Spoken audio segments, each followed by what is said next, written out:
Siempre es una bendición enseñar la palabra. De hecho, es la palabra la que da libertad. Es la palabra que nos ayuda a tomar decisiones. Las mejores decisiones son aquellas que se basan en la palabra. No hay mejor decisión que uno toma que aquellas que tienen el fundamento y el principio en la palabra de Dios. Las decisiones que tomamos emocionalmente pueden ser convenientes para uno, pero no correctas. Y eso en todo. Pero en el matrimonio, como es un mundo de constantes sub y bajas emocionales, porque así es todo matrimonio. Un matrimonio siempre está tiempos bonitos y tiempos que no son bonitos, tiempos de mucho cariño, y hay tiempos también donde las circunstancias, sin que sean malas, una crisis económica, por ejemplo, trae problemas. ¿Cuántos hemos vivido eso? ¿No? Y especial, si le pregunto a las esposas, cuando no hay plata, hay lío. ¿Sí? No, ustedes son calidad, pues perdonen a su pastor. Y un reclamo que los esposos hemos escuchado no alcanza. No voy a pedir que levanten la mano porque si no hay un problema, un causal más de divorcio. Permítame compartir un poco mi experiencia. Yo nací en el Señor hace muchísimos años. Yo nací en el Señor cuando tenía 11 años en una amada iglesia, y siempre la considero mi iglesia, el Buen Sembrador, en la hermosa ciudad de Trujillo. Llegué allá por esas cosas de Dios, librándome el Señor de qué cosas hubiese pasado conmigo si me quedaba en Lima. Y en aquellos años la enseñanza con respecto al divorcio era muy radical. ¿No? El que se divorciaba, no, en la iglesia, por lo menos, era pues ya un parásito, por decirlo, lo ponían, no lo dejaban servirse de la cena, no importaba cuál fuera la causa del divorcio. El simple hecho de ser divorciado lo colocaba en una nevera. Y si llegaba divorciado, no podía casarse. Sea por las razones que fuera, antes de conocer a Jesús, si se convertía y comenzaba a ser parte de la iglesia, también de la misma manera. Entonces, como era una forma y un estilo de vida, pensé que era lo válido. Y por muchos años yo tenía esos criterios respecto al divorcio, una posición aprendida, ¿no? De lo que nos enseñaban. Yo agradezco, y siempre lo digo, agradezco al Señor que me haya traído a Lima, porque aquí en Lima pude tener oportunidad de ser enseñado con la palabra y aprender muchas cosas respecto no solamente del divorcio, sino de tantísimas cosas que el Señor me fue enseñando, quitando toda la ignorancia que tenía o la enseñanza no adecuada de algunos temas respecto a la salvación, respecto a lo que es la fe, respecto a lo que es oír a Dios, escuchar a Dios, y una cantidad muy grande de verdades que fui aprendiendo con la ayuda de Dios y la iluminación de su Santo Espíritu.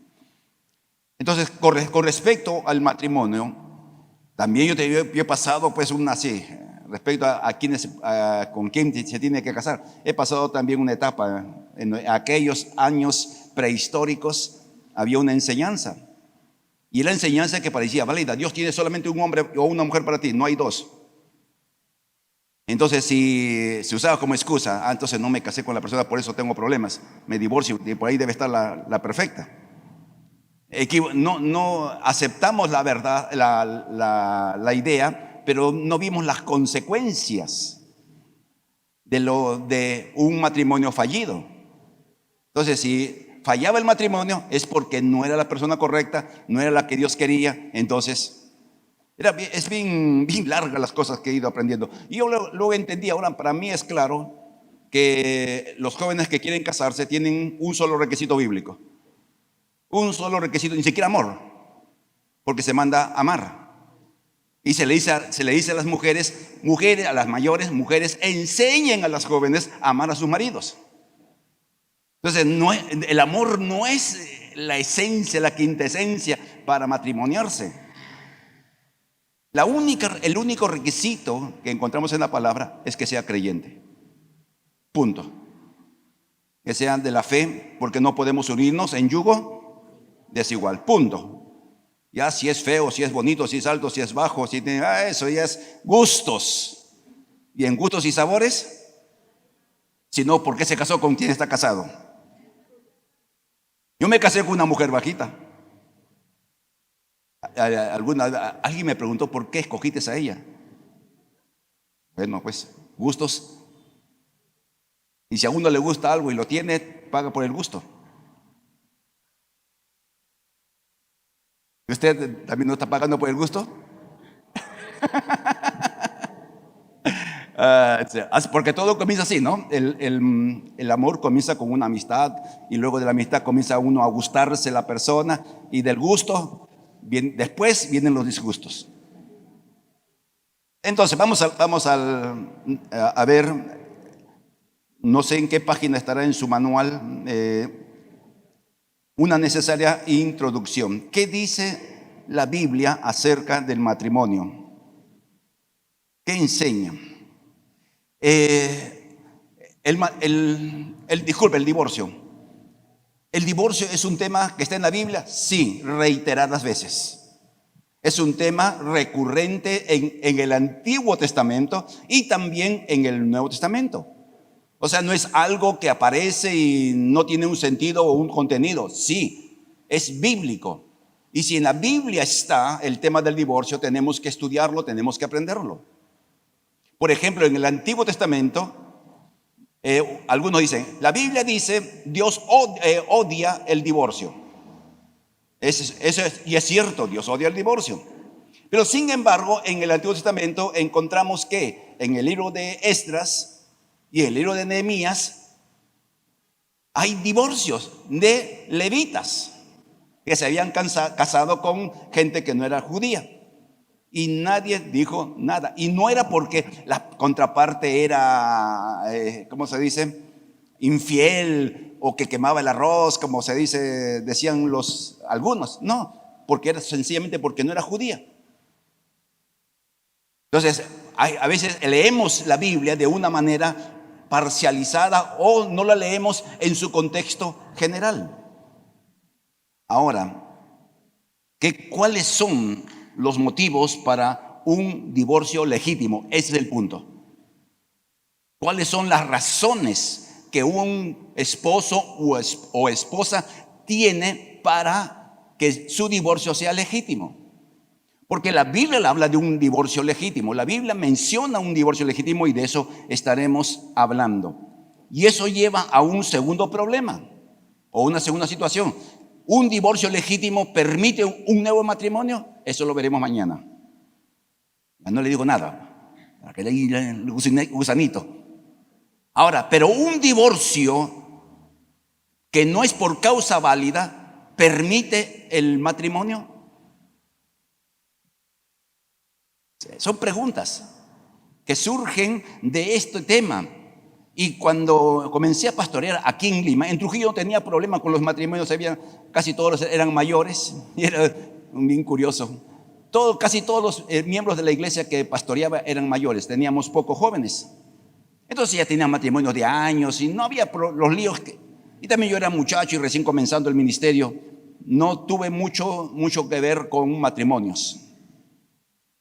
Pero cuando llegué aquí a Lima y comencé a pastorear en San Juan de Miraflores, comenzaron a llegar los problemas.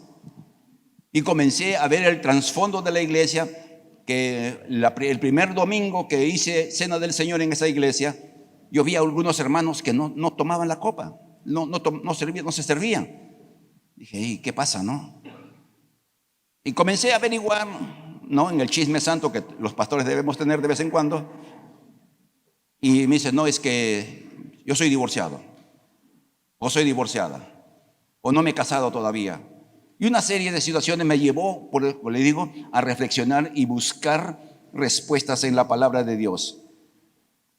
Entonces, tenemos esta realidad, amados hermanos. En la iglesia tenemos ese tipo de problemas.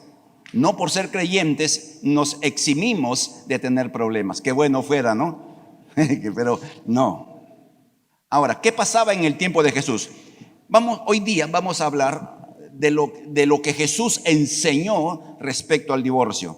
Si nos alcanza el tiempo, veremos lo que Pablo dice acerca del divorcio, que son complementarios. ¿Ok? Entonces, para entender la Biblia, hay un principio hermenéutico que se llama el contexto. ¿Qué es esto? Que cuando uno lee un pasaje bíblico, uno tiene que ver en qué tiempo fue escrito, a quiénes fue escrito, ver lo que dice antes y lo que dice después. El contexto es, pues, leer un texto no aislado de la Biblia. Porque mira, imagínense si usted lee un texto sin considerar el contexto de la Biblia. Usted un día, Señor, háblame, necesito una palabra tuya. ¡Pum! Abres la Biblia. Y Judas se ahorcó. Tengo que ahorcarme. No, me equivoqué.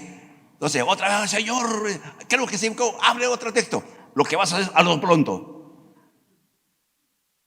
Entonces, ¿eso qué es? Leer el texto sin considerar el contexto.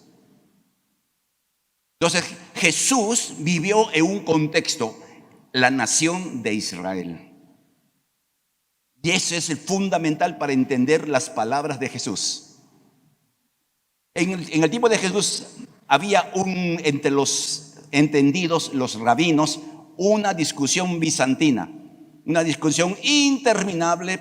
¿Cuál debe ser la razón para divorciarse? Porque está escrito en Deuteronomio, lo veremos en un momento, está escrito que si encuentra alguna cosa indecente en tu mujer, divórciate. Entonces discutían qué cosa es la cosa indecente. Algunos decían, no, es que yo me casé con una Miss Universo y ahora es una Miss Mundo.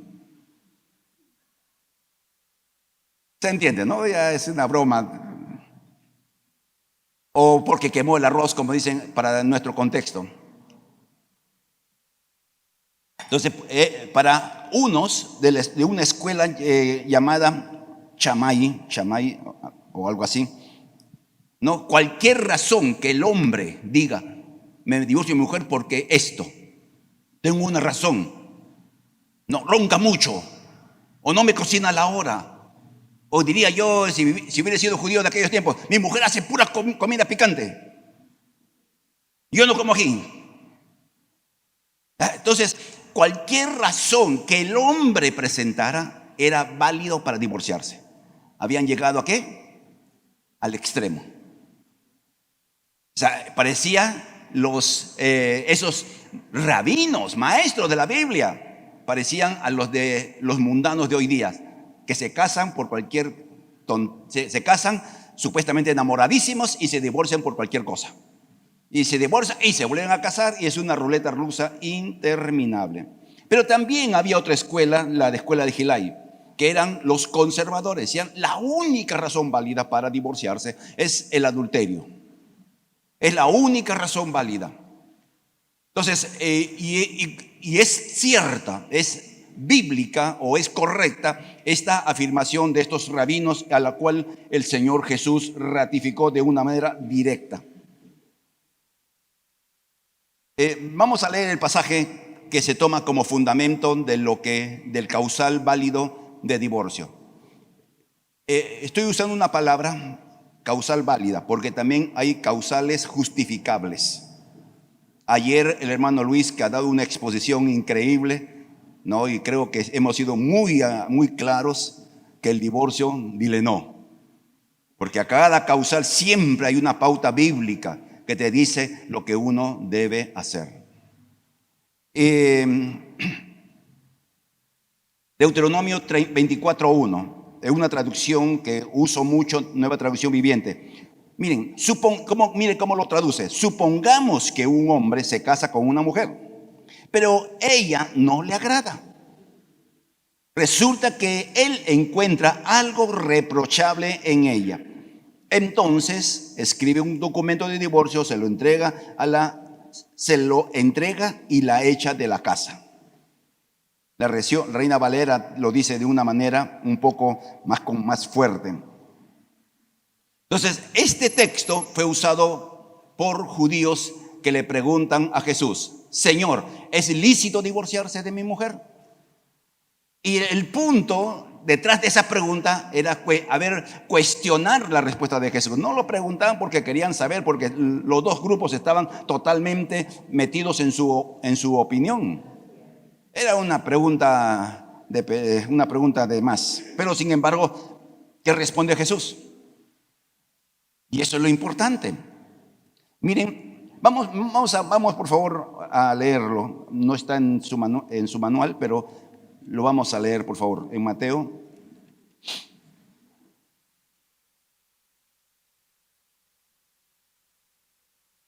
He venido tan apurado que hasta mis lentes me he olvidado. Entonces voy a sufrir. Pero puedo leer, mire, yo puedo leer esta letra chiquita. Con esfuerzo lo puedo leer. Algunos de ustedes ya ni se ven sus... Mateo 19, por favor, si pueden usar su celular. Entonces vinieron, versículo 3, entonces vinieron a él fariseos tentándole. No era una pregunta que quiero saber porque quiero saber. Había una maldad detrás de la pregunta de ellos, lo estaban tentando. ¿Es ilícito al hombre repudiar a su mujer por cualquier causa? Y miren cuál es la respuesta de Jesús. ¿Qué dijo Jesús? ¿No han leído? O sea, los fariseos se supone que sabían Biblia. Dice, ¿no han leído? O sea, en criollo, qué brutos son.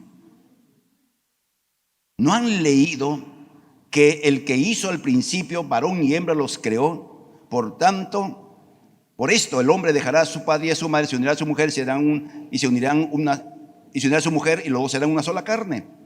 Así que ya no son dos más, sino una sola carne. Por tanto, lo que Dios juntó, no lo separe el hombre. ¿A dónde va Jesús cuando habla acerca del divorcio? Se va al plan original de Dios. En el plan original de Dios, el divorcio no era parte de ese plan. O sea, para Dios el divorcio no es parte de su diseño. Entonces, ¿por qué? ¿Por qué hizo divorcio? Más adelante se preguntan. Pero permítame decirles algo. Jesús, al ir al Antiguo Testamento, a Génesis capítulo 2, está diciendo, el diseño de Dios sigue teniendo validez. Entonces, nosotros los casados, yo estoy casado con Mari de 50 años, uno podría haber, Mari es de un temperamento y ya llega, por eso voy a aprovechar, un temperamento fuerte, ¿no? Así es su temperamento. Usted compra el pasivo usted cuando se casa compra el pasivo y el activo de su cónyuge. O sea, tiene que cargar con todo. No se queje, tranquilo. Entonces, ella es muy fuerte en eso. En cambio, yo no, yo soy muy tranquilo. Yo pienso mucho para tomar decisiones, ella no. Ella actúa y luego piensa, creo. A veces, ¿no? Entonces, yo tendría muchas razones en los 50 años para decir, no me entiendo con esta mujer. Y ella también tendría la misma razón de decir, no entiendo a este hombre. Y yo creo que todos los que estamos acá, alguna vez hemos pensado, yo no entiendo por qué me casé con él o con ella. ¿Qué pasó? Ese día creo que amanecí con los ojos ciegos. Pero el diseño divino, ¿qué es? Lo que Dios juntó. O sea, no nos casamos y es una ceremonia legal o una ceremonia religiosa y eso nos une. No. ¿Se entiende? Porque legalmente somos marido y mujer cuando el registrador dice, y los declaro marido y mujer, bese a su esposa. Ya ahí estás casado. Ya estás casado legalmente. Y para Dios, uy, ahí estaba. ¿Has estado, María, ahí escuchando? No, menos mal. Me libré.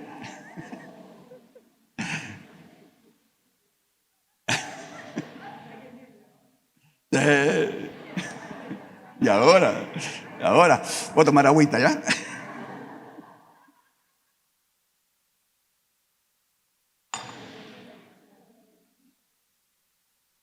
Entonces, ¿dónde estábamos? Me dio hipo. ¿En qué estábamos? Disculpen. Ay, legalmente, el registrado dice, y declaró marido y mujer, besa a su esposa, y cuando vienen a una iglesia, ya sea iglesia cristiana evangélica, iglesia católica o cualquier otra confesión de fe, y ahí hay alguien que le dice, y lo quieren casar, es religioso, ya. Y nosotros, miren, durante años hemos dicho, declaramos marido y mujer. Mentira, ya lo eran. Entonces, ¿qué hace la iglesia? Bendice a los matrimonios. Eso es lo que hacemos. Es otra cosa que Dios cambió en mi forma de pensar. Porque el matrimonio religioso evangélico no tiene valor, y el católico tampoco. Años atrás, en la prehistoria del Perú, los matrimonios religiosos católicos tenían validez legal. Menos mal que los quitaron del cuadro, si no estaríamos fritos. ¿Quién creen ustedes? Dice, Dios nos juntó. Volteen así para que no le van a salir con ¿cómo se llama? Torticolis se llama, creo, ¿no? Ahí está mucho mejor. Lo que Dios juntó.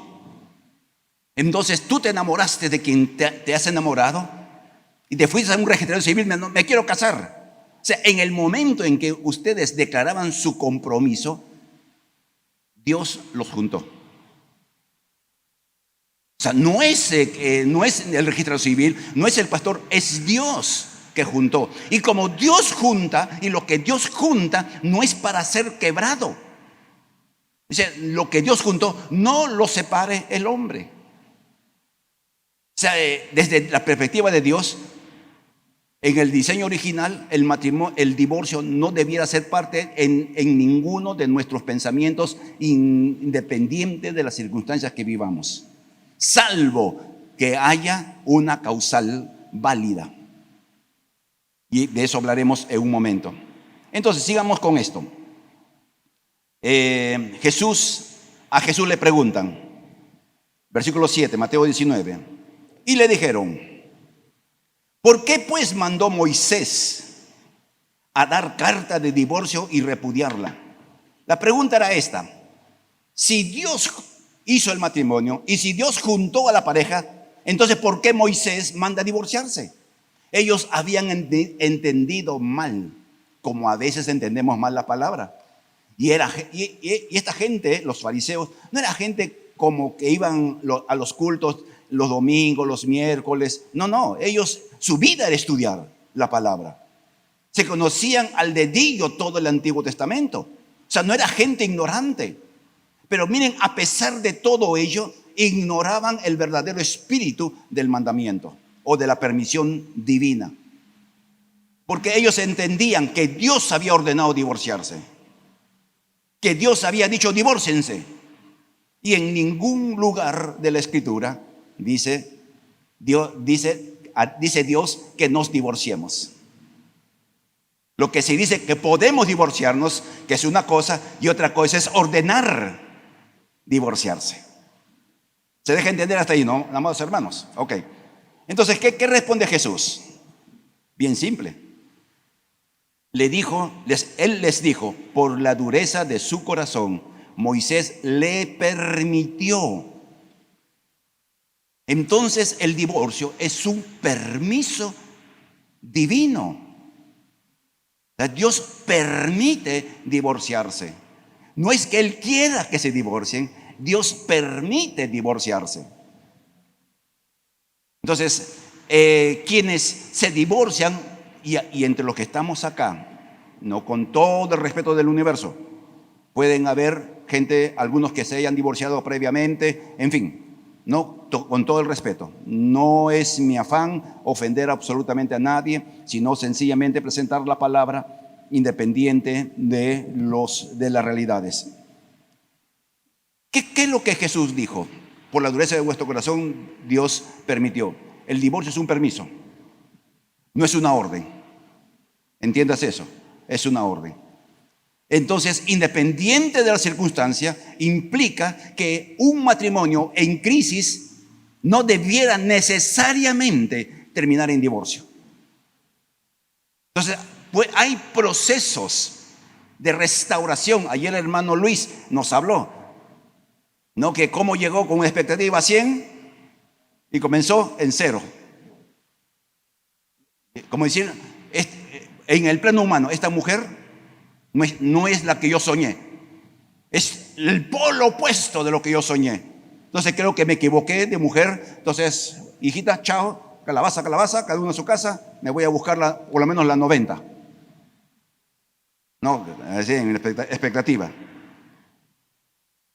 Pero gracias a Dios, el hermano José también dice lo mismo. El día que Dios comenzó a trabajar con su vida, su matrimonio fue restaurado. No importa lo que el trasfondo, la cosa es el testimonio.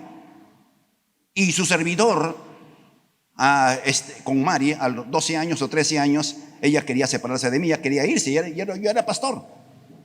Quería irse, está aburrido de su servidor, que yo soy tan lindo y tan bueno. No, la historia es muy sencilla, amados hermanos. Ya muchos conocen. No tengo referencia no tenía referencia de papá, no tenía referencias de una familia, de un hogar, no tenía nada de eso. No había tenido amor de padre, ni siquiera había podido disfrutar de amor de madre.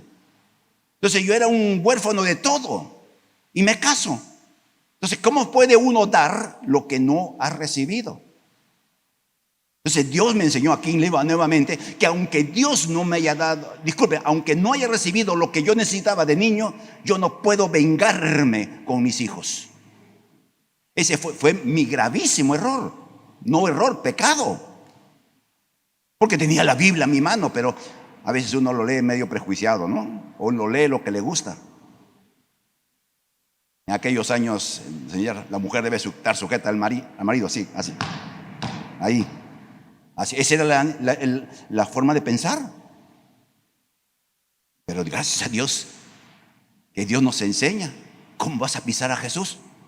O sea, así como la iglesia se sujeta a Cristo, así debe estar sujeta la mujer. Eso implica un acto voluntario, no impuesto. Cuando un hombre dice a su mujer, sométete, está diciendo que él quiere imponerse sobre la esposa. Bueno, esa es otra harina de otro costal que tendremos en matrimonio y más complicaciones. Entonces, los matrimonios es interminable. Pero, ¿qué es lo que Jesús dijo? La razón del permiso divino es la dureza del corazón.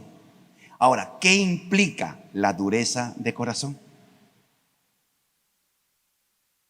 Un paréntesis.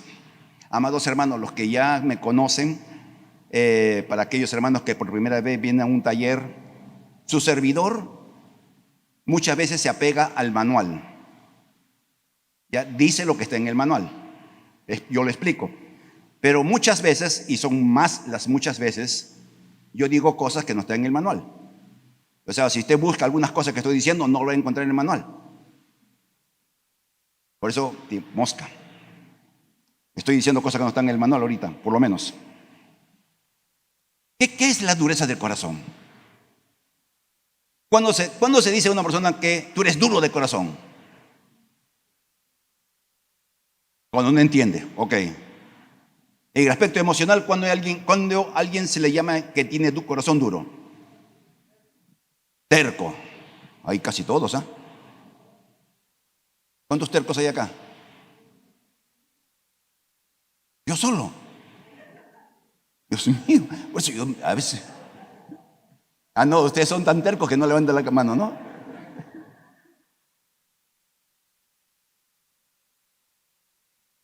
El duro del corazón emocionalmente es aquel que no conoce el corazón de quienes dice amar y los trata de acuerdo a sus ideas y criterios y pensamientos. Hay en la Biblia una historia. Abraham y su encuentro con Dios, el último encuentro que tuvo con Dios, donde Dios le dice a la mujer, al que cae en el cantor. Bien simple la historia. Dios le ofreció un hijo a Abraham y pasaron 20 años y no pasaba nada, 25 años. Y luego se aparece Dios a Abraham y le dice, de aquí en un año tu mujer tendrá un hijo. Cuando llega, pues, miren la historia previa, bien linda. Llega Dios, Abraham reconoce que es Dios y le dice, quédate porque quiero hacer un cabrito. Dios es norteño, le encanta el cabrito. Y ustedes leen el texto, Abraham corrió y ordenó que hagan el cabrito y volvió. O sea, un hombre de decisiones muy rápido, un sanguíneo al 200%. Y se sienta ahí a conversar y comer. Después de comer, Dios le hace una pregunta a Abraham. ¿Dónde está Sara, tu mujer? ¿Acaso Dios no sabía dónde estaba? Sí sabía. ¿Qué respondió Abraham? En la tienda. Que para nosotros en la cocina. O sea, para Abraham el lugar de la mujer era cualquier lugar menos a su lado. O sea, ¿quién debía escuchar la noticia de que iban a tener un hijo?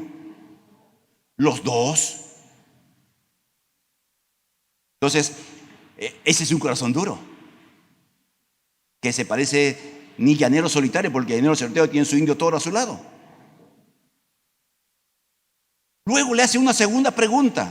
Cuando entendí esta parte, dice, cuando Sara escuchó que Dios le había dicho que iba a tener un hijo, ¿Sara qué hizo? ¿Se rió? ¿Cómo? No. Si fuera Sara. ¿Cómo se rió? ¿Quién recuerda? Internamente, para adentro. ¿Cómo uno se ríe internamente? No se escucha. Y dijo, ¿será posible que yo tenga placer con mi marido? Miren, Abraham era un buen marido, pero un pésimo esposo. Y Dios hace una pregunta. Le pregunta a Abraham, ¿por qué se ha reído Sara, tu mujer? ¿A quién debió preguntarle? A Sara. Yo me imagino que Abraham abrió los ojos, dijo, ¿qué? ¿Por qué Dios le preguntó a Abraham de la risa de Sara, que él ni siquiera sabía dónde estaba, ni siquiera sabía que se había reído? Porque Abraham no conocía lo que alegraba o entristecía el corazón de Sara. Un corazón duro. Entonces, un corazón duro, según podemos deducir de lo que Jesús dijo, es el corazón de un hombre que no le interesa los efectos de su decisión, que más piensa en sí mismo que en la contraparte. Un corazón duro es aquel que ve su propio beneficio en la decisión que va a tomar. Es el corazón duro. No le importa. Yo mismo soy. Y eso en este tiempo es tanto para el hombre o como para la mujer que quiera divorciarse. ¿Ok? ¿Está bien, hermanos? ¿Ok? ¿Me están escuchando, no? Ok. Entonces, miren, sigue diciendo. Y aquí entra lo que se llama el permiso, la razón válida. Ve el versículo 9. Pero yo les digo que cualquiera que repudia a su mujer, salvo por causa de fornicación. Entonces, desde la perspectiva divina, la única razón válida para el divorcio es que haya infidelidad conyugal, el pecado sexual. Y miren, no dice, y miren, su servidor, gracias a Dios por la tecnología. Yo conozco un poco de griego, pero como usted conoce de inglés, o sea, casi nada. Pero hay muchas herramientas por la tecnología que nos permite revisar los textos en sus palabras originales y su significado fundamental. Entonces, la palabra que dice aquí no es adulterio, porque si dijera adulterio, estaría hablando de que saque los pies del plato. Usa otra palabra, fornicación, que es una palabra que se refiere a cualquier tipo de pecado sexual. El que el hombre o la mujer halle placer sexual en cualquier manera que no sea con su cónyuge. Se ve en serio. Es esto lo que algunas veces no se ha considerado. La razón válida es cualquier tipo de pecado sexual. Y eso indica que el sello que une un matrimonio es la fidelidad mutua. Cuando nosotros hacemos que en un matrimonio que es aquí en la iglesia, siempre hacemos una parte de los votos, ¿no? Hay una promesa: prometo ser solo y únicamente para ti en alma, cuerpo y ya me olvidé de todo, pero es una promesa de una entrega total. No solamente te entrego mi corazoncito, pero deja mi cuerpo para mí, o deja mi mente para mí. Es una entrega total, una fidelidad total. Entonces, la fornicación de la cual el Señor Jesús está hablando es cualquier tipo de pecado sexual. Cualquier tipo. Usted pueda mencionar homosexualidad, sexo contra natura,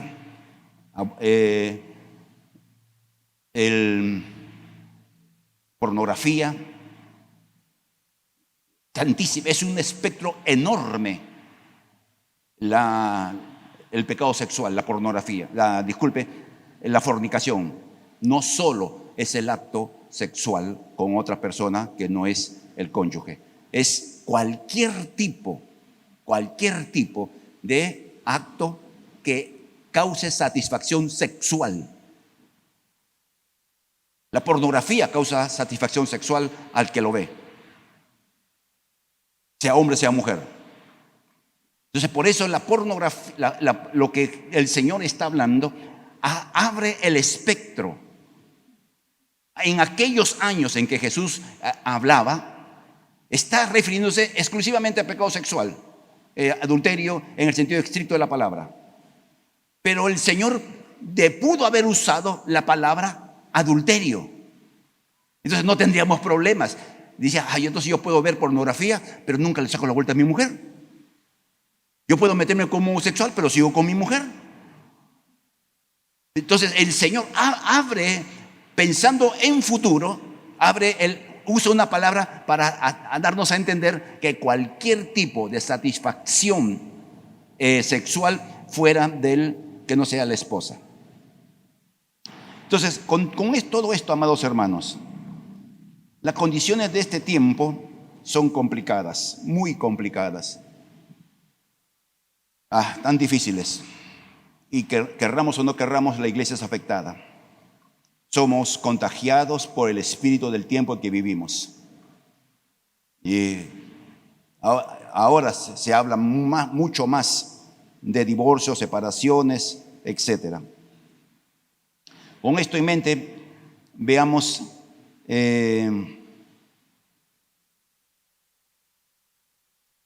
vamos a hablar un poquito rápido sobre las posiciones respecto al divorcio. No sé en qué página está, yo lo he sacado en A4. Sí, no, es tamaño. El tamaño que ustedes tienen se llama A5, los que son entendidos en A5 le dicen, este es A4. ¿Qué página es? Posiciones sobre el divorcio. 4.9. Ya, usted puede ahí encontrar en su manual, página 49. Básicamente hay 4 perspectivas respecto al divorcio. La perspectiva del mundo. El mundo te dice, divórciate por lo que quieras y cásate con quien quieras nuevamente. puedes tener 100 divorcios y puedes tener 101 matrimonios. Esa es la perspectiva del mundo, ¿no? Que indica que no le dan valor real a lo que es el matrimonio. Entonces, el matrimonio en el mundo es como una aventura. Si me gusta, sigo la ruta, si no, me bajo del barco. Esa es la perspectiva común y usted lo ve por todo sitio, ¿no?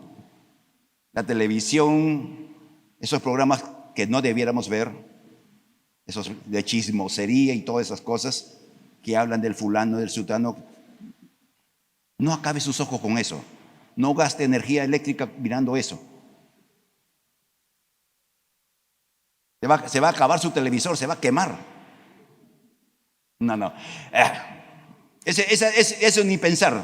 Nosotros como iglesia rechazamos total y absolutamente esta posición de que un hombre puede divorciarse, un hombre o una mujer puedan divorciarse por cualquier razón. Rechazamos absolutamente.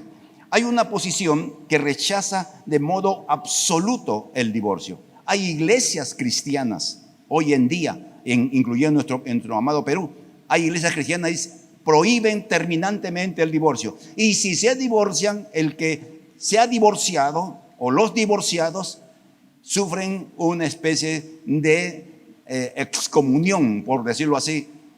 Es personas que no, casi como cristianos de segunda categoría, exagerando la comparación. Pierden privilegios, no pueden ser servidores, etc. Entonces, esa era la posición que su servidor tenía. Tiempos atrás, muchos años atrás. Ahora, hay una tercera posición que permite el divorcio bajo ciertas condiciones específicas, pero sin la oportunidad de un nuevo casamiento. Es decir, que si se da la causa válida, adulterio, fornicación, homosexualidad, etcétera, entonces sí, ya divórciate, pero no puedes volverte a casar nunca, jamás, mientras el que se fue esté vivo. Entonces, más o menos, ¿no? Ora para que el Señor se lo lleve y te puedas casar. Más o menos, ¿no? Es la idea detrás de todo esto. No, que se muera para que te puedas casar. A veces podía ser que la víctima se moría y el culpable seguía vivo. Que puede ocurrir. Entonces, esa posición no es la que su servidor tiene. Yo tengo la cuarta posición.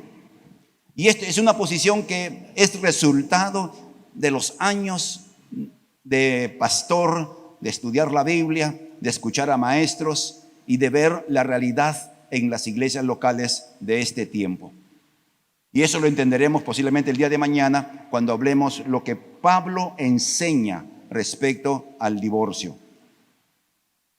Entonces, los que permiten el divorcio y el nuevo casamiento bajo ciertas circunstancias consideradas válidas.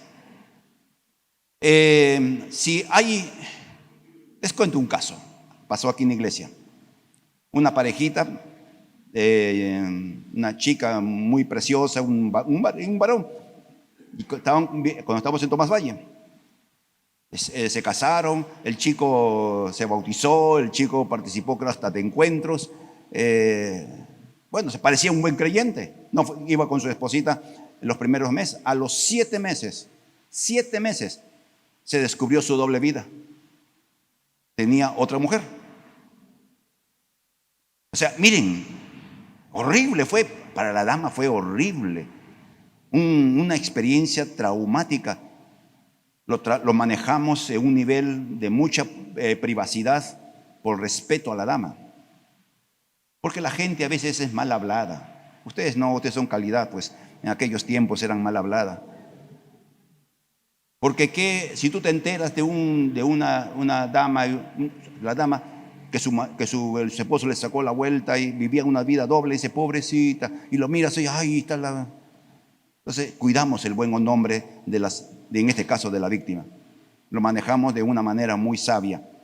La chica no soportó vivir acá en el Perú porque era todo un lío y se fue a Europa. Después de cierto tiempo conoció a un italiano y se casó. Entonces no hay ningún problema. Ni siquiera tenía que preguntar, ¿me puedo volver a casar? Porque bíblicamente está expresamente declarado que el adulterio, en este caso adulterio, doble vida, era la causal válida. Y miren, se casó con un hombre creyente para comenzar, ya tienen ya varios años de casados, congregan en una iglesia en Suiza. Es un italiano que parece peruano. Sí, es un italiano raro, por decirlo así, ¿no? Sí. Nosotros fuimos allá, llegamos a ir a su casa, nos atendió muy bien, ha venido también a nuestra casa y hemos correspondido a ese cariño.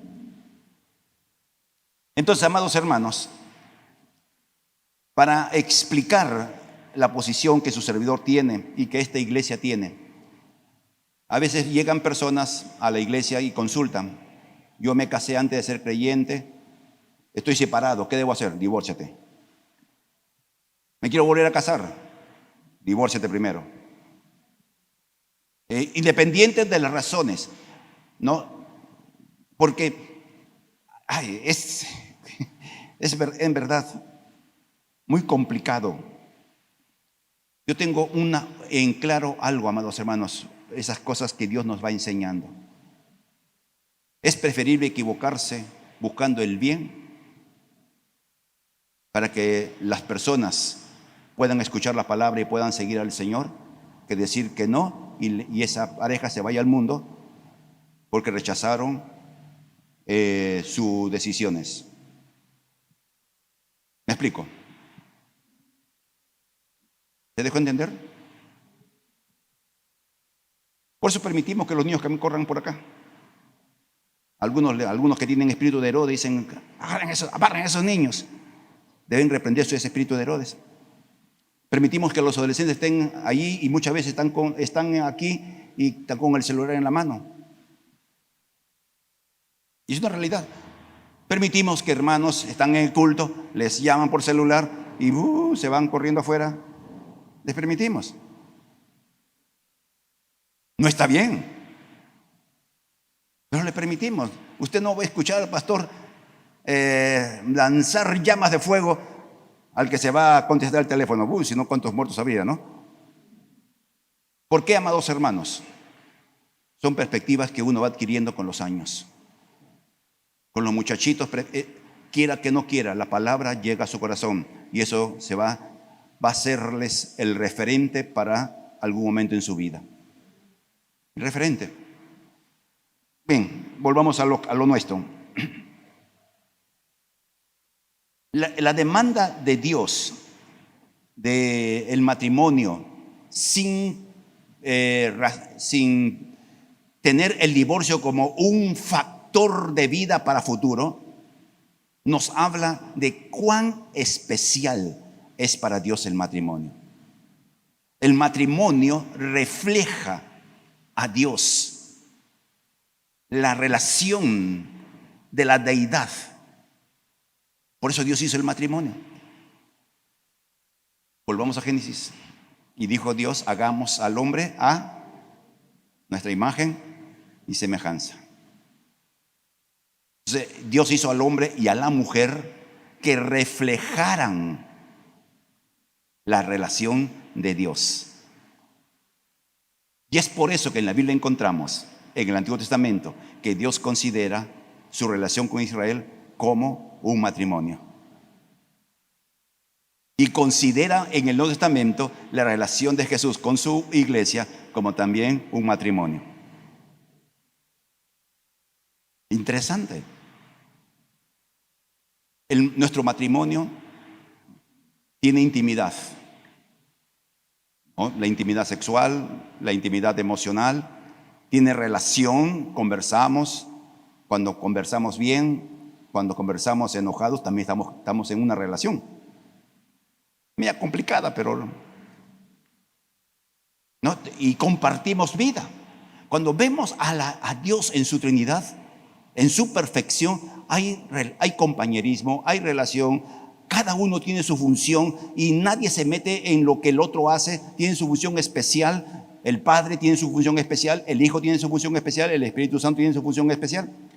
Por eso Dios da roles al hombre y a la mujer. El hombre somos los sustentadores de la casa. La mujer viene a ser el complemento, no, ¿cómo se puede decir? No la adversaria. No se compite por el poder, se colabora en el poder que Dios ha dado a los esposos. Entonces refleja la deidad. Por eso para Dios, no, imagínense Dios que dijo, no, ¿qué tal? Hablando de Dios y trino y uno, nos divorciamos. No, eso no funciona en Dios. En su diseño original, por eso hizo al hombre a su imagen y a su semejanza para que reflejemos. Ahora, sigamos avanzando en esto de Jesús. ¿Qué es lo que Jesús nos da a entender en este pasaje?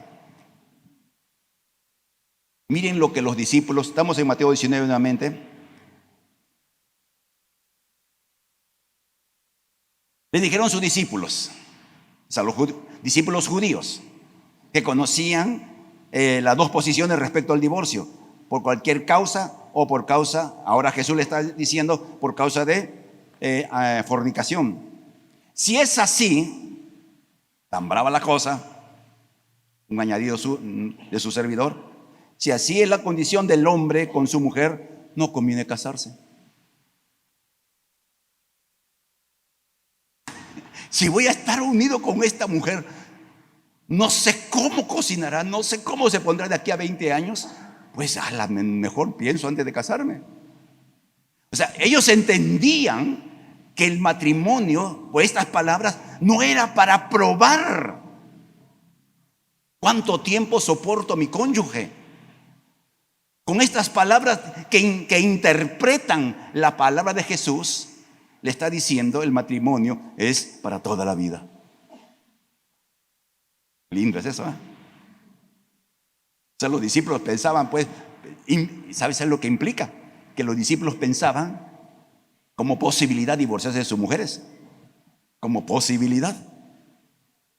Entonces, como Jesús le quita la posibilidad, y por eso nosotros no debiéramos tener ni siquiera ese pensamiento, por más bronca que llevemos o que tengamos, disculpen. Todo, amados hermanos, toda situación es reversible. Y es reversible cuando decidimos seguir un patrón bíblico de lo que es el matrimonio. Uno de los principios básicos están en Efesios capítulo 5, amor y respeto, que mencionaba el pastor Robert el primer día. Amor y respeto. ¿Cuesta? ¡Hala, que sí! Cuesta. Entonces no hay matrimonio en crisis que no tenga una salida. Nuevamente, la razón por qué no lo hacemos es este corazón duro, que no quiere aceptar la parte de su culpa, o porque culpa a la contraparte como si fuera inocente. Porque usted sabe, querido esposo, querida esposa, un problema conyugal no es el problema de uno, de los dos. Quién tiene más o quién tiene menos, eso es irrelevante. Pero ¿cuál es la clásica? ¿Le echamos la culpa a quién? Al diablo. Los que son muy espirituales, el diablo nos hace pelear. Les digo algo fuera de esto. En el mes de mayo, Dios mediante, vamos a dar una conferencia sobre los pensamientos. ¿Cómo funciona nuestra mente? Porque aunque usted no lo crea, su mente funciona.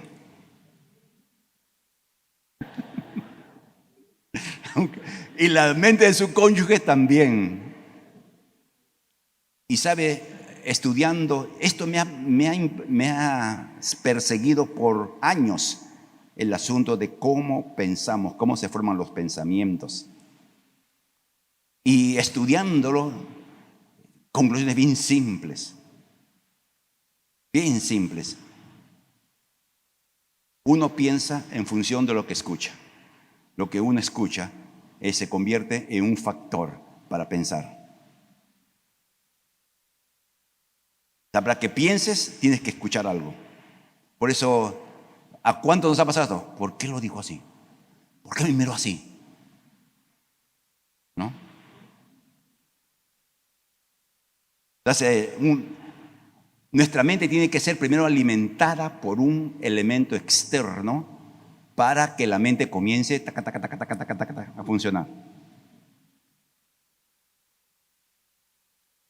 No se pierda, amados hermanos, le dejo ahí porque y tiene referentes bíblicos antes de que el hombre fuera creado. Muy interesante es esto. ¿En dónde estamos? Volvamos a lo nuestro. Ahora, cuando Jesús dijo, a no ser por causa de divorcio, Él no está diciendo que si hubiere fornicación en el matrimonio, tiene que divorciarse. ¿Ok? O sea, no es la orden de Dios. Encontraste a tu cónyuge en alguna situación que no es la adecuada, y entonces divórciate de una vez. No está diciendo. O sea, no está ordenando el divorcio. ¿Explico? No, es para la decisión de la persona si sigue ese camino. Hablemos, miren, en los minutos que tenemos todavía, ¿qué ocurre cuando hay adulterio en cualquiera de sus formas? La Biblia es tan clara respecto al pecado sexual dentro del matrimonio. Salomón, el sabio, el rey, dijo que el que comete adulterio es como que agarra carbones encendidos y se los pone en su pecho. ¿Qué pasaría si algún loco agarra carbones y se los pone en su pecho? Se quema. Y quedan huellas. Cuando yo leía hace años ese texto, no lo entendía hasta que Dios es bueno con uno. Nos va quitando lo bruto que tenemos y nos hace un poquito más sabios. Entonces, entendí por qué la Biblia, el Salomón dice, es el pecado que nunca será olvidado. Porque cuando una pareja que arregló, que hubo pecado sexual de por medio, decidieron darse una oportunidad, hay algo que nunca va a quitarse de la mente del que fue víctima, que le sacó la vuelta. Porque cada vez que intiman, se ve el pecho desnudo. Se deja entender. Y Satanás es muy hábil para avivar esos pensamientos. Muy hábil. Y dice, es como caminar sobre fuego. O sea, se limita la libertad de alguien que comete pecado sexual. Por eso es tan clara la palabra del Señor. No, y tenemos que batallar los hombres contra el pecado sexual en cualquiera de sus manifestaciones. Tenemos que batallar. Hoy día vivimos un tiempo donde pecar es tan fácil. Uno se puede meter en cualquier hotel de mala muerte y nadie sabe nada. Con una prostituta y nadie se entera.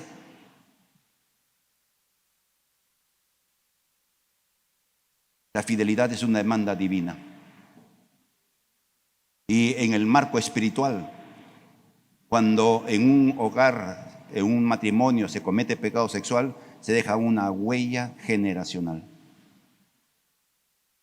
No solamente afecta a quien lo comete, no solo afecta a la contraparte, la víctima, sino también a la descendencia. Usted dirá, pero pastor, usted está mal. La Biblia dice que cada uno pagará por su pecado. Es cierto, cada uno pagará por su pecado. Estamos hablando de las consecuencias legales. Dios lo dijo de esta manera: a los cielos llamo por testigo que he puesto delante de ustedes, ¿qué? La vida y la muerte, la bendición y la maldición. Y Dios les dice: escojan la vida para que vivan ustedes, pero si escojo la otra parte,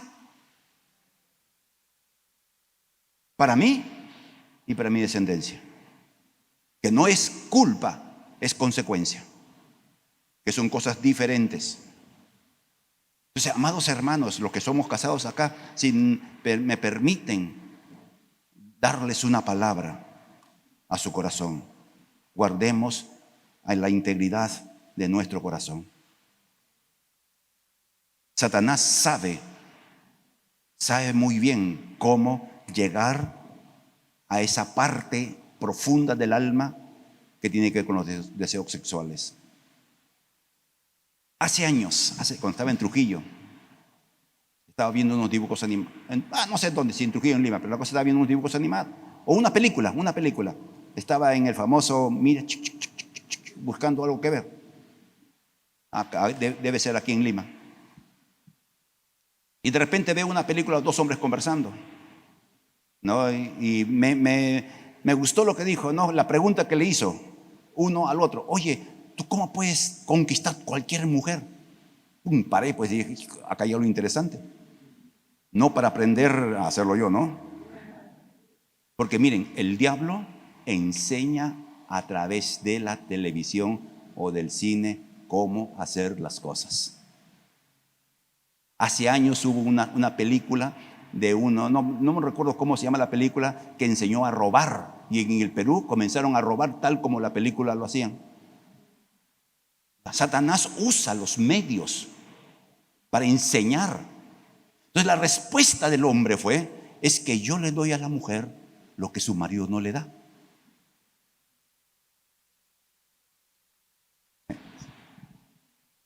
Dije: acá hay sabiduría. Acá hay sabiduría.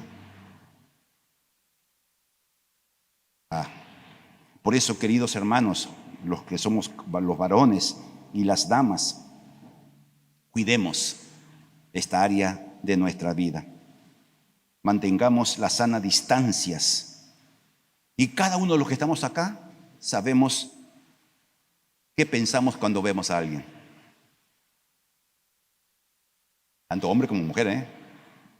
¿Qué pensamos cuando vemos a alguien? Y tenemos que cuidar. Tenemos que cuidar, queridos hermanos. Siempre aconsejamos esto, ¿no? Todo hombre o mujer casada debe borrar de sus Facebook, de sus redes sociales, sus antiguos amores. Cancelarlo, anularlo, quemarlo, en fin, lo que fuera. No debiera tener. Y la razón es bien simple, es lógica, es simple lógica, amados hermanos. Miren, Satanás no es bruto, Satanás sabe cómo trabajar. Pensemos, hagamos una suposición, un caso hipotético, porque ustedes, como son calidad, nunca les pasa. Nos peleamos con la mujer, así, hay una pelea, pero de Padre Señor mío. Entonces uno molesto, enojado, se va a la PC o al celular o a la tablet, abre su Facebook y justo casualidad, sale la ex. Hola, ¿cómo estás? Y a la que hay, miren, si usted de la IBE callado ha peleado con su mujer y se encuentra con eso y dice ¡pum!, inmediatamente lo bloquea.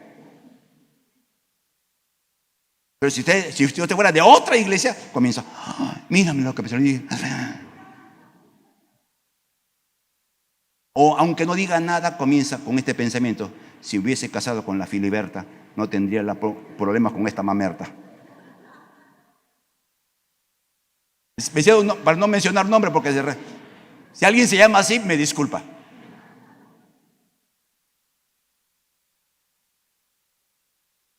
Y eso funciona para el hombre como para la mujer, no solamente el hombre. Así que, si usted todavía tiene aunque tenga pena en el corazón, aunque diga no son amigos, no. Ex amores ya no son amigos. Porque el diablo te puede topar en tiempos de debilidad. ¿Ok? Pero es su decisión. Esa es su decisión. Si usted es sabio, lo hará. Y si no es sabio, bueno, esa es su responsabilidad. Entonces, queridos hermanos, según la ley de que Dios dio a Moisés, el que cometía adulterio debía morir a pedradas. Por eso le pusieron a Jesús. Entonces Dios permite el divorcio por amor al pecador.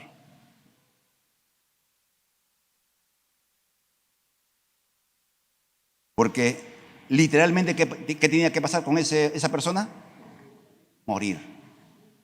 Entonces Dios, en esa bondad que sobrepasa nuestra mente, dice, no lo maten, que se divorcie, dándole oportunidad de un recomenzar, de una nueva vida, de un arrepentimiento, etc.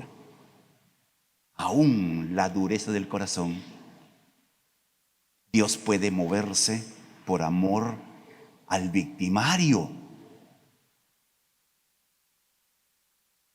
Ustedes me han escuchado decir siempre esto, ¿no? Dios es más allá de nuestros conceptos.